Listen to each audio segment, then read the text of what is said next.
Hi students, welcome to Chemistry Concept Solid State Chapter। इसके पहले का जो लेक्चर था वो क्या था? Conductivity in solids. Previous lecture का थोड़ा रिवीजन, उसके बाद में कुछ नया, ठीक है ना?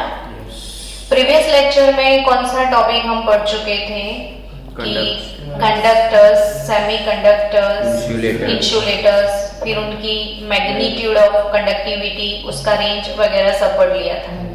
फिर उसमें लास्ट में आपने सीखा था डॉपिंग, और डॉपिंग का थोड़ा रिवीजन करके आगे चलते हैं, ठीक है? डॉपिंग, हम सेमीकंडक्टर की बात कर रहे थे प्रीवियस लेक्चर में। सेमीकंडक्टर्स की बात कर रहे थे कि electric conduction of semiconductor is low, that it cannot be used practically। आया समझ में? क्योंकि सेमीकंडक्टर तो वो था ना जिसमें वो जो दो बैंड, दोनों बैंड के नाम एक बार फिर बता दो। Valence band, conduction valence band, conduction band, और दोनों के बीच के एनर्जी गैप और energy forbidden zone. Energy gap उसी को बोलते हैं फॉरबिडन जोन। वो कंपैरेटिवली कंडक्टर से थोड़ा ज्यादा होता है। सो वीबी में जो इलेक्ट्रॉन है वो इस गैप को जंप करके नहीं जा सकते। कोई कोई इलेक्ट्रॉन जो थोड़ा ज्यादा एनर्जी वाले electron can jump, but routine temperature की बात करें, जैसे मैं आपको एक्सप्लेन करूं 0 केल्विन की बात, कि अगर 0 केल्विन टेम्परेचर है तो सेमीकंडक्टर में जनरली आते हैं सिलिकॉन और जर्मेनियम। कौन आता है? सिलिकॉन और जर्मेनियम। अब सिलिकॉन और जर्मेनियम जो भी है वो प्रोटीन ग्रुप के मेंबर है ना? yes. तो उनकी लास्ट ऑर्बिट में 4 इलेक्ट्रॉन होते हैं, और ये सिलिकॉन और जर्मेनियम के 4 इलेक्ट्रॉन जो है वो 4 के 4 कोवैलेंट बॉन्ड बनाने में यूटिलाइज हो जाते हैं। कौन से बॉन्ड बनाने में यूटिलाइज हो जाते हैं? कोवैलेंट। तो 0 केल्विन पे सबके कोवैलेंट बॉन्ड परफेक्ट होते हैं, यानी एक भी इसके पास क्या नहीं होता है, फ्री इलेक्ट्रॉन इसके पास एक भी नहीं होता है। आया समझ में? समझ रहे हो ना चीजों को, कि सिलिकॉन और जर्मेनियम 0 केल्विन की मैं बात कर रही हूं, तो इनमें 4 कोवैलेंट बॉन्ड में इलेक्ट्रॉन यूज हो जाते हैं। फिर से उनकी लास्ट ऑर्बिट, वैलेंस ऑर्बिट में 4 इलेक्ट्रॉन होते हैं। 4 के 4 इलेक्ट्रॉन किस में यूज हो जाते हैं? कोवैलेंट बॉन्ड बनाने में, यानी इसके पास कोई फ्री इलेक्ट्रॉन नहीं है। तो फिर लो टेम्परेचर पे 0 केल्विन पे इसके पास फ्री इलेक्ट्रॉन तो है ही नहीं। समझ रहे हो? इसके पास क्या नहीं है? Free electron. तो फ्री इलेक्ट्रॉन जब है ही नहीं तो वीबी से सीबी कैसे जाएंगे? समझे आप? यानी हम कब से क्या बोल रहे थे कि लो टेम्परेचर पे कंडक्टिविटी नहीं होता है और हाई टेम्परेचर पे होता है, लो टेम्परेचर पे नहीं होता है, और हाई टेम्परेचर पे। तो लो टेम्परेचर पे क्यों नहीं होता है वो भी तो समझना पड़े। क्यों नहीं होता है वो समझा है आपको? क्योंकि उसके इलेक्ट्रॉन कोवैलेंटली बॉन्डेड है, उसके पास लो टेम्परेचर पे कोई फ्री इलेक्ट्रॉन्स नहीं होते हैं। डन। अब आपको अबाउट 0 केल्विन जाओ, तो जब टेम्परेचर अबाउट 0 केल्विन जाएगा ना, तो इसमें से कोई बॉन्ड ब्रेक हो जाएंगे। टेम्परेचर बढ़ता है तो बॉन्ड क्या होते हैं? ब्रेक होते हैं।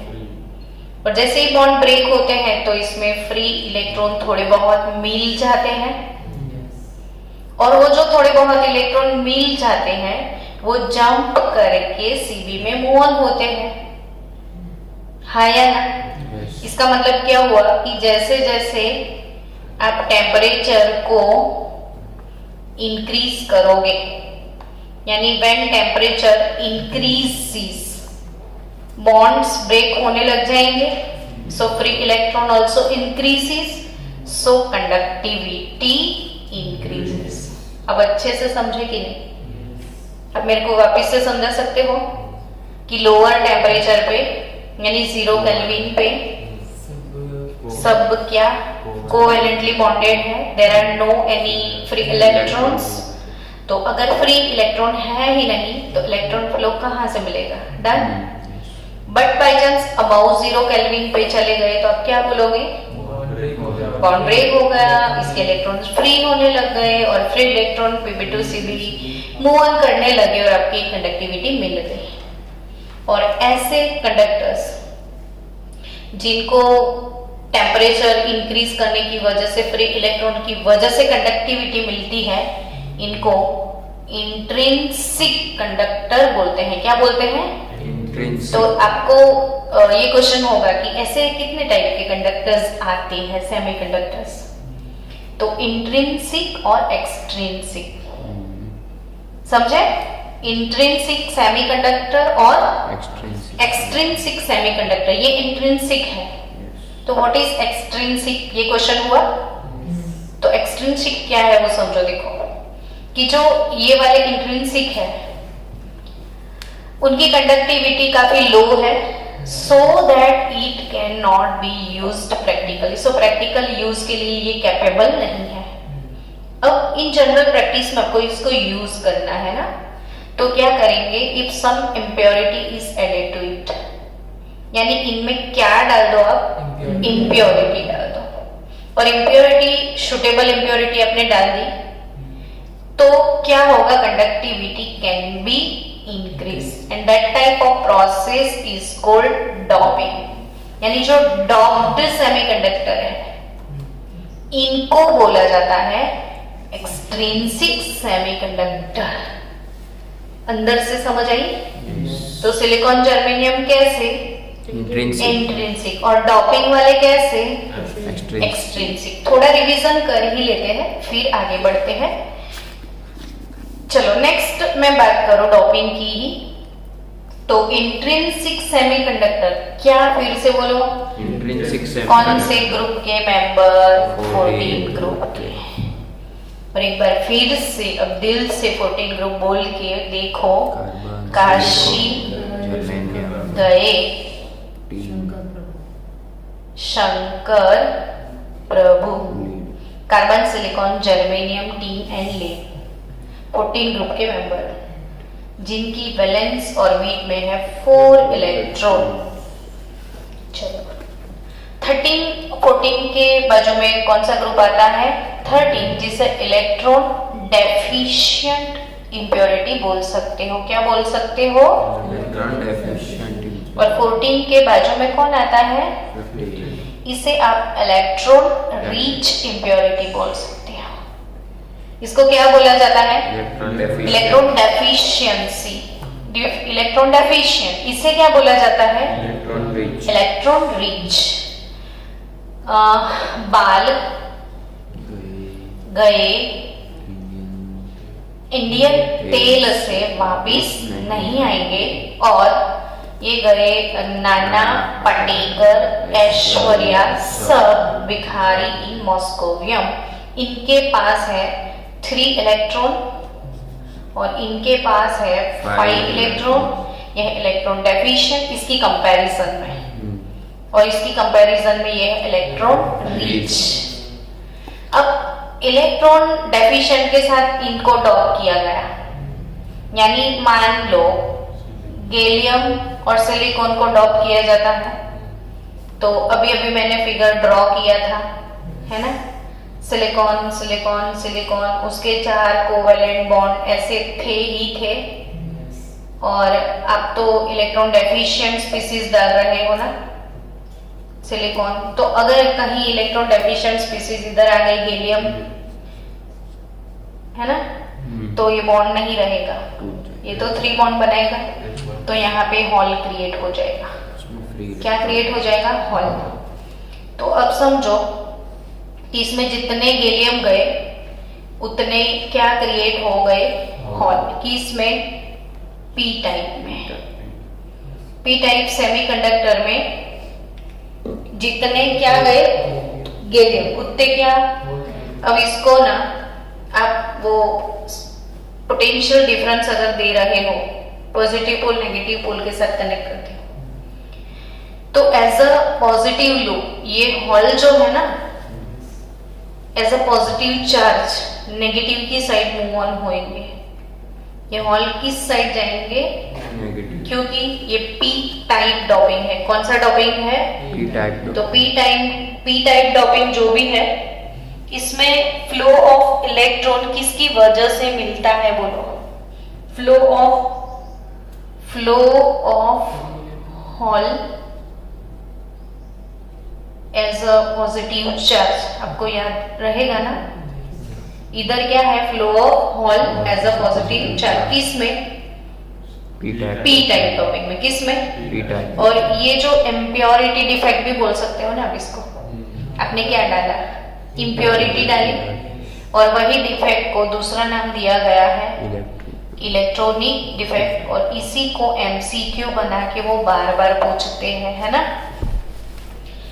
तो इलेक्ट्रॉन डेफिशिएंट स्पीसीज डालोगे तो हॉल्स क्रिएट होंगे, और due to hole conductivity increase हो जाएगी इनकी। और बाय चांस अपने सिलिकॉन या जर्मेनियम में आर्सेनिक ड्रॉप कर दिया, ठीक है, 4 इलेक्ट्रॉन वाले सिस्टम में कितने डाल रहे हो आप? तो एक एक्सेस इलेक्ट्रॉन इसमें बहुत ज्यादा क्या आ जाएगा? यहाँ पे आर्सेनिक आ गया तो बॉन्ड तो बचेगा और बाजू में एक एक्सेस इलेक्ट्रॉन होगा। आर्सेनिक 5 बॉन्ड बनाएगा ना। अब इसने यहाँ पे आके 4 बनाए तो एक इलेक्ट्रॉन फ्री रहेगा। वो समझ रहे हो ना? हाँ ठीक है, चलो। तो इसको अगर पोटेंशियल ड्रॉप दिया आपने तो इलेक्ट्रॉन कौन सी साइड मूव ऑन होंगे? पॉजिटिव। तो यहाँ पे चार्ज फ्लो किसकी वजह से आया? फ्री इलेक्ट्रॉन की वजह से। और इलेक्ट्रॉन के ऊपर नेगेटिव चार्ज होता है ना, और ये हॉल पॉजिटिवली चार्ज है, इसलिए पी टाइप सेमीकंडक्टर है, ये एन टाइप सेमीकंडक्टर है। ये हॉल है, उसमें फ्री इलेक्ट्रॉन नहीं होंगे? है, हॉल के अंदर नहीं होंगे, लेकिन फ्री इलेक्ट्रॉन चाहेंगे। आर्सेनिक अरे जर्मेनियम आया था तब एक बॉन्ड टूटा था तो सिलिकॉन, हाँ, एक बॉन्ड टूटा था तो सिलिकॉन के पास एक्सेस इलेक्ट्रॉन उसका पड़ा रहा, लेकिन जर्मेनियम के पास बाजू में क्या क्रिएट हो गया? हॉल। और हॉल के अंदर कोई ना कोई एटम जंप मार के आ सकता है, और ये हॉल का फ्लो नेगेटिव, मतलब हॉल एज अ पॉजिटिव लो, वो किस साइड फ्लो होने लग जाएंगे? Negative side. सिलिकॉन का जो फ्री इलेक्ट्रॉन बचा वो, हाँ, तो वो जा सकता है इलेक्ट्रॉन इधर कहीं पे भी, बट इधर तो पूरा एक एक्सेस बिल्कुल भी फ्री इलेक्ट्रॉन है, तो सीधा फ्री इलेक्ट्रॉन का फ्लो स्टार्ट हो जाएगा। तो ये कौन सा डॉपिंग है? N type. तो N type P type doping concept clear. और आपको जेई नीट के लिए जो जितने भी वर्ड्स मैंने नहीं बोले, इंट्रिंसिक सेमीकंडक्टर क्या है, एक्सट्रिंसिक क्या है, डॉपिंग क्या है, पी टाइप क्या है, एन टाइप क्या है, इलेक्ट्रॉनिक डिफेक्ट क्या है, इलेक्ट्रॉन डेफिशिएंट क्या है, इलेक्ट्रॉन रीच क्या है, वो सारे वर्ड समझ आ गए? ठीक है, चलो। अब मैंने क्या लिखा है देखो तो, टेम्परेचर इलेक्ट्रिकल कंडक्टिविटी। यस, अब मैं मेटल की बात कर रही हूँ। यहाँ से JEE नीट में क्वेश्चंस आते हैं, नीट JEE। ध्यान से सुनना, अलार्म बजने वाला है, बज गया है। Effect of temperature on electrical conductivity of metal की मैं बात कर रही हूँ। किसकी बात कर रही हूँ? मेटल की। तो मेटल्स में बच्चों मुझे बता सकते हो कौन से बॉन्ड्स होते हैं? Metallic bond. मेटल अब सुनते हो तो आपको याद आ जाता है ना, मेटल में कौन सा बॉन्ड होता है? Metallic bond. अब मेटालिक बॉन्ड का डेफिनेशन कोई बच्चा तो बोलेगा, बोलो। बॉन्ड माने अट्रैक्शन, तो मेटालिक बॉन्ड में किसके बीच का अट्रैक्शन था? पॉजिटिवली चार्ज्ड कर्नल थे सारे, है ना? पॉजिटिवली चार्ज्ड क्या थे? कर्नल। जो लास्ट ऑर्बिट लूज कर देते हैं ना, फिर उसके अलावा जो पार्ट बचता था इसको हम बोलते थे कर्नल। मेटल अपने लास्ट ऑर्बिट के इलेक्ट्रॉन को छोड़ देता है, और जो पार्ट बचा वो कर्नल, और ये इसके नीचे क्या है? Delocalize electron. तो ये मेटालिक बॉन्ड है। अब सोचो कि इसमें कंडक्टिविटी आने का रीजन क्या है? Metals are very good conductor of heat and electricity. समझाओ क्यों? तो इसमें ऑलरेडी क्या है यार, डीलोकलाइज इलेक्ट्रॉन, इतने सारे फ्री इलेक्ट्रॉन है कि नहीं। यस। अब इसको आप कनेक्ट कर दो पोटेंशियल ड्रॉप के साथ, ये पॉजिटिव पोल लगा दिया अपने नेगेटिव पोल, तो सारे नेगेटिव इलेक्ट्रॉन किस साइड जाएंगे, पॉजिटिव साइड ही चले जाएंगे। और फिर यहाँ से आपने कनेक्ट कर दिया तो ये जो डीलोकलाइज इलेक्ट्रॉन सारे इसमें गए, इधर से आके फिर इधर एंटर हो जाएंगे। हाँ यार, तो जब इसके अंदर से इलेक्ट्रिसिटी पास होती है ना, कोई भी मेटल के अंदर से क्या इलेक्ट्रिसिटी पास होती है, तो ये नंबर ऑफ इलेक्ट्रॉन जो है वो सेम रहते हैं, चेंज नहीं होते हैं, क्योंकि जितने जाते हैं उतने वापस आ जाते हैं। और दूसरी चीज, बाई चांस इसका टेम्परेचर इंक्रीज करो आप, तो कंडक्टिविटी पे क्या असर होगा। If temperature increases then conductivity पे क्या इफेक्ट होगा, ये नीट जी में पूछते हैं। इलेक्ट्रॉन पास हो गए तो फिर टेम्परेचर इंक्रीज करने, तो टेम्परेचर इंक्रीज किया तो क्या होगा, जैसे देख मेटल आर गुड कंडक्टर बोल दिया मैंने, अब इसके अंदर से इलेक्ट्रिसिटी पास हो रही है ना, लेकिन आपको पता है ना कि जब कोई सब्सटेंस के अंदर से इलेक्ट्रिसिटी पास होने लग जाए तो वो थोड़ी देर में गर्म हो जाता है। जैसे ये मोबाइल अपना थोड़ी थोड़ी देर में कितना गर्म हो जाता है ड्यू टू रेजिस्टेंस, है ना। तो अब इसका टेम्परेचर काफी ज्यादा बढ़ गया, मोबाइल एक्सेस हीट हो जाता था तो अपने आप बंद हो जाता था। अब इसका टेम्परेचर बढ़ जाएगा तो इसकी कंडक्टिविटी में क्या फर्क आएगा, मैं वो पूछ रही हूँ। अगर एक आपने टेम्परेचर बाई चांस बढ़ाया, जिस टेम्परेचर पे ये कंडक्टर आप यूज कर रहे हो, अब बाई चांस इसका टेम्परेचर बढ़ गया तो क्या फर्क पड़ेगा, कंडक्टिविटी इंक्रीज हो। तो कंडक्टिविटी, मेटल की बात है ना, तो कंडक्टिविटी डिक्रीज होगी जब टेम्परेचर इंक्रीज होगा। ये किसके लिए आपको याद रखना है, जेईई नीट के लिए, इधर ध्यान दो, दूसरी बातों में फोकस मत करो। तो आपका टेम्परेचर इंक्रीज होता था तो कंडक्टिविटी डिक्रीज होगी, ये नीट में पूछते हैं और पूछा है। अब क्यों वो समझाओ, तो अगर आपने बाय चांस टेम्परेचर इंक्रीज किया तो कर्नल स्टार्ट्स वाइब्रेटिंग, अपनी जगह पे कर्नल्स का वाइब्रेशन शुरू हो जाएगा ऐसे। अब सोचो कि ये ऐसे वाइब्रेट कर रहा है और इलेक्ट्रॉन जा रहा है, तो बीच में कौन आ जाता है, तो रेजिस्टेंस बढ़ जाएगा ना। अब एक इलेक्ट्रॉन जा रहा है, देख समझ, इलेक्ट्रॉन क्या कर रहा है, हाथों को रोक लिया और फिर बीच में ये वाइब्रेट हो रहा है, तो इसके रास्ते में रुकावट नहीं आएगी, रेजिस्टेंस आएगा ना, तो कंडक्टिविटी डिक्रीज हो जाएगी। तो मेटल्स के लिए टेम्परेचर इंक्रीज करोगे तो कंडक्टिविटी, वही चीज सेमीकंडक्टर में कुछ और है। टेम्परेचर इंक्रीज तो सेमीकंडक्टर में टेम्परेचर का क्या इफेक्ट आया था, याद करो। टेम्परेचर इंक्रीज करेगा, कंडक्टिविटी इंक्रीज नहीं, सेमीकंडक्टर में 0 केल्विन पे कोई इलेक्ट्रॉन ही नहीं था, और जब केल्विन अबाउ 0 केल्विन चले गए तो फ्री इलेक्ट्रॉन मिल गए बॉन्ड टूटने की वजह से। तो सेमीकंडक्टर में जब टेम्परेचर इंक्रीज होगा तो कंडक्टिविटी इंक्रीज होगी। अब मैंने आपके लिए कुछ गिफ्ट सजा के रखी है। Yes, application of N type and P type semiconductor. अब मैडम क्यों ये पढ़ना, तो एमसीक्यू भाई, एमसीक्यू। यस, इससे एमसीक्यू आएंगे। अब जब एमसीक्यू सॉल्व करोगे यहाँ से एमसीक्यू आएंगे, फिर आपको डाउट्स आएंगे और आप मेरे पास लेके आओगे, तो इससे अच्छा हम आपके डाउट सॉल्व करवाते हैं।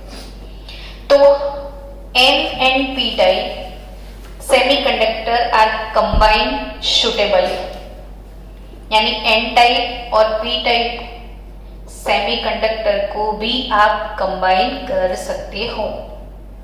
और हमने एक एन टाइप ले लिया, पी टाइप, तो वो 2 सेमीकंडक्टर मिक्स हो गए ना, तो इसे आप डायोड बोल सकते हो। ट्रायोड में क्या होता है, 3 मिक्स करो, डायोड में क्या करोगे, 2 मिक्स करोगे। तो आप समझ चुके हो ना कि N type and P type semiconductor are combined suitably to form a number of electronic components. इसमें डायोड की बात की गई है कि a diode is a combination of P and N type semiconductor. MCQ बनेगा, डायोड किसका कॉम्बिनेशन है बच्चों? Positive and negative type. और किस में यूज होता है डायोड? तो एज अ रेक्टिफायर। पता है रेक्टिफायर क्या है? ऑल्टरनेटिव करंट जो होता है ना, उसको डायरेक्ट करंट में चेंज करके देता है। ऐसे ऑल्टरनेटिव करंट ऐसे होता है और डायरेक्ट स्ट्रेट जाता है।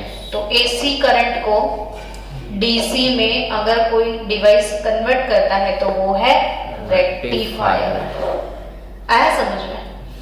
तो डायोड यानी पीएन टाइप का सेमीकंडक्टर है और वो used as a rectifier. Second thing, solar cell के बारे में आपने सुना ही है। क्या करता है सोलर सेल? तो conversion of light energy into electrical energy. Metal के ऊपर सनलाइट अप्लाई होता है और इलेक्ट्रिसिटी प्रोड्यूस होती है अपनी फोटो इलेक्ट्रिक इफेक्ट। तो the solar cell is an efficient photo diode. Solar cell क्या होता है? एक फोटो डायोड होता है। वो क्यों किस में हम यूज करते हैं पता है ना? सनलाइट को इलेक्ट्रिक एनर्जी में कन्वर्ट करने के लिए। Next, transistors. क्या लिखा है मैंने? ट्रांजिस्टर्स। हम रेडियो को ट्रांजिस्टर बोलते हैं, पता है? तो yes, transistors are sandwich semiconductor. यानी सैंडविच में देखो, एक ब्रेड, दूसरा ब्रेड, बीच में मसाला, यानी एन टाइप के बीच में क्या?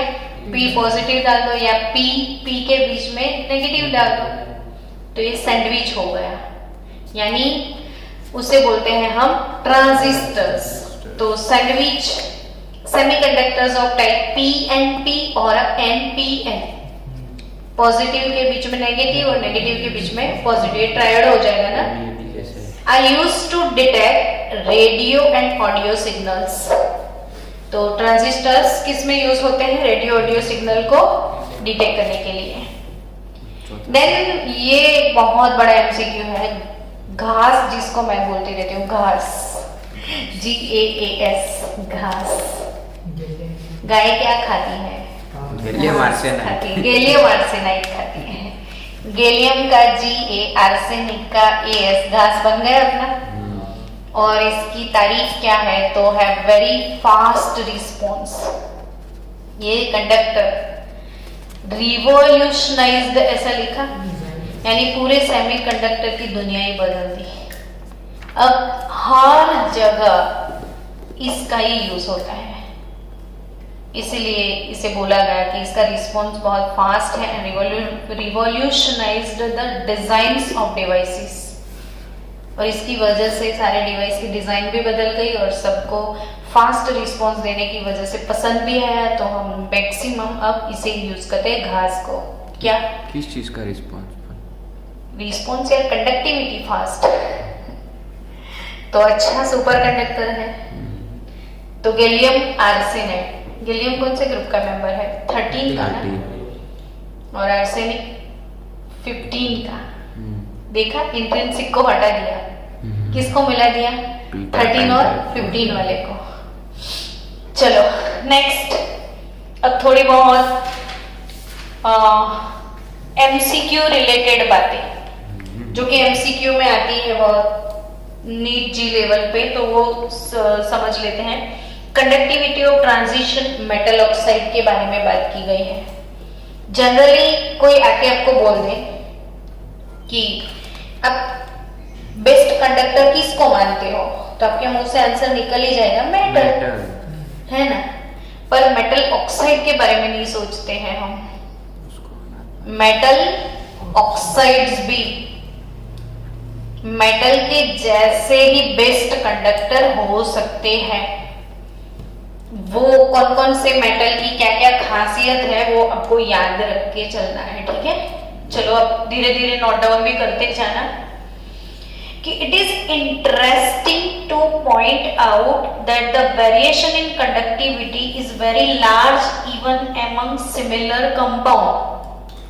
यानी कोई एक मेटल का 2-3 ऑक्साइड बनता है सपोज, तो एक ही मेटल, एक ही उसके दो तीन टाइप के ऑक्साइड, फॉर एग्जांपल जैसे नॉन मेटल की बात सोचो, कार्बन की, तो कार्बन का मोनोऑक्साइड भी होता है, कार्बन का डाइऑक्साइड, नाइट्रोजन के तो कितने सारे ऑक्साइड, वैसे ही मेटल के भी बहुत सारे टाइप के ऑक्साइड बन सकते हैं ना।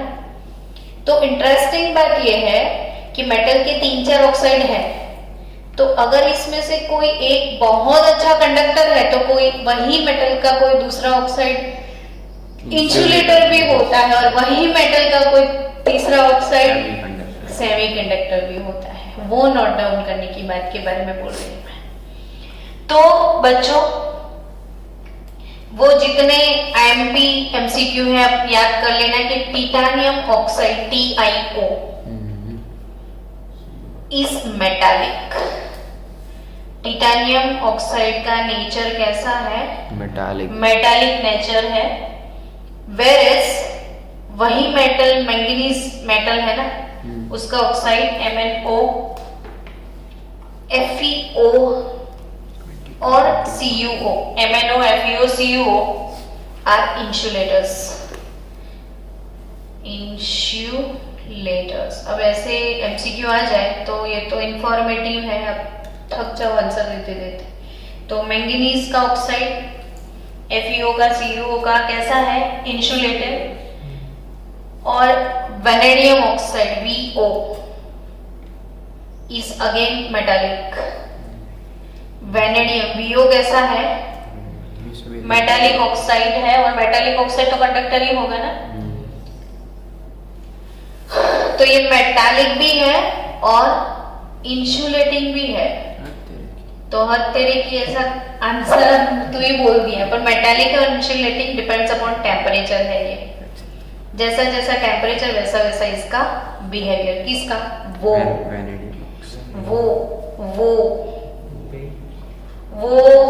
VO, वो टू, वो थ्री, समझ में आया? और TiO2, ये वो टू, वो थ्री आया समझ में? वो टू, वो थ्री और TiO2, ये कैसे है पता है? तीनों TiO2 नहीं, TiO3 change from metallic to insulator at a certain temperature, यानी कभी खुशी कभी गम जैसे हैं। इनकी conductivity depends on temperature. Metallic है तो भी ये इंसुलेटर है। Generally metallic oxide super conductor, मतलब बेस्ट कंडक्टर होते हैं, सुपर कंडक्टर यानी। तो भी ये मेटल के ऑक्साइड होते हुए भी क्या है ये, और ये जो है मेटालिक कंडक्टर होते हुए भी टेम्परेचर डिपेंडिंग है, सेमीकंडक्टर। कौन? तो वो टू, वो थ्री, TiO3 सब। अब टिटानियम का ऑक्साइड जो है वो कंडक्टर है, और टिटानियम का जो TiO3 है वो सेमीकंडक्टर है। तो ऐसे ऐसे MCQs आने वाले हैं आपको।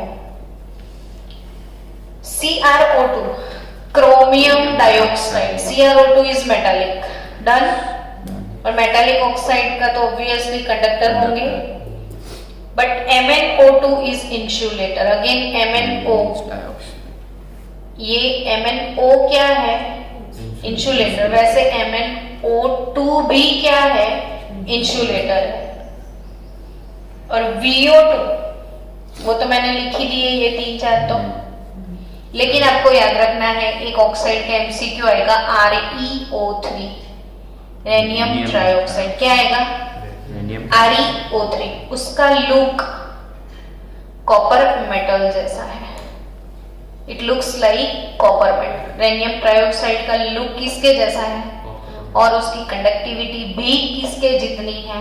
कॉपर की। तो ये MCQ आपको मिलेगा 2-3 जगह पे, तो कि ऐसा कौन सा ऑक्साइड है जिनका लुक और conductivity same as copper?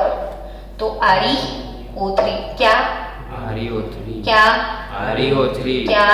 ReO3। क्या? ReO3 rhenium trioxide has conductivity as well as appearance like that of copper। तो अब इसमें खास कुछ है नहीं, यानी ये पूरा टॉपिक आपका खत्म हो चुका है। डॉपिंग, फिर एप्लीकेशन, और फिर क्या सिखाया मैंने, जितने भी ऑक्साइड्स हैं उनके बारे में। तो TiO2 फाइनली आपको बोल दो, TiO2, CrO2 और ReO3, ये तीन की कंडक्टिविटी, ये तीनों मेटल ऑक्साइड ऐसे हैं, दे आर गुड कंडक्टर।